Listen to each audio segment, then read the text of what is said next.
एक निर्जन स्थान में एक व्यक्ति था।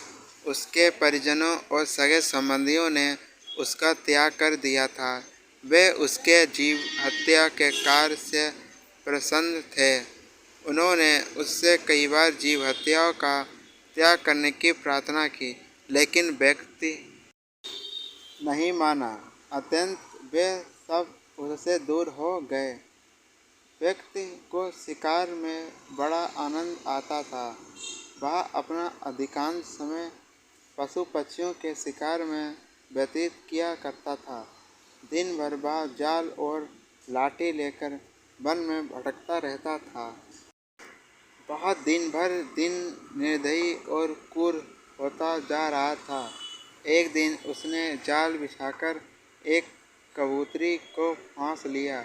उसे लेकर सफलतापूर्वक वह अपने घर की ओर प्रस्थान करने लगा कि बीच रास्ते में बादल घिर आए और वर्षा होने लगी।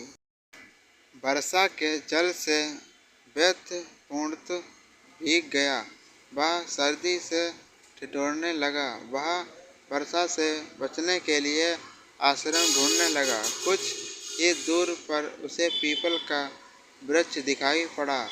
उसमें एक बड़ा सा खोल था जिसमें एक मनुष्य घुसकर बैठ सकता था।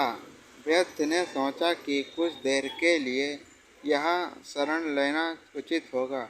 वह खोल में घुस गया और बोला, इस खोल में रहने वाले जीव में यहाँ कुछ देर आश्रय ले रहा हूँ। आशा है तुम्हें कोई आपत्ति नहीं होगी। इस सहायता के लिए मैं आजीवन तुम्हारा ऋणी रहूँगा। उस खोल उस कबूतरी का पति रहता था जिसे व्यर्थ ने पकड़ लिया था। वह अपने पति के बिछड़ जाने के कारण दुखी था और विलाप कर रहा था। कबूतरी ने जब शेर के प्रति अपने पति को प्रेम देखा तो भावुक हो गई। वह मन ही मन सोचने लगी कि मैं कितनी भाग्यशाली हूँ जो मुझे इस जीवन में ऐसा प्रेम करने वाला पति मिला। इन्हें पाकर मेरा जीवन धन्य हो गया। वह अपने पति से बोली, स्वामी विलाप मत करो, मैं यहीं हूँ। इस वैद्य ने मुझे जाल में पकड़ लिया है। एकाचित ये मेरे कर्मों का फल है, लेकिन आप मेरी चिंता में व्याकुल न हो। अपना कर्तव्य निभाते हुए शरण में आए अतिथि की सेवा सत्कार करो, अन्यथा तुम पाप के भागी बनोगे। कबूतरी की बात सुनकर कबूतर वैद्य से बोला, भातिक आपका स्वागत है। आप यहाँ निष्कोच आश्रम करें। यदि आपको किसी प्रकार का कष्ट हो तो मुझे बताएं, मैं उसके निवारण कर हर संभव प्रयास करूँगा। वैद्य बोला, मैं वर्षा के जल में भीग गया हुआ हूँ। मुझे ठंड लग रही है, कुछ ताप की व्यवस्था कर दो। कबूतर ने लकड़ियाँ जमा की और उसे जला दिया।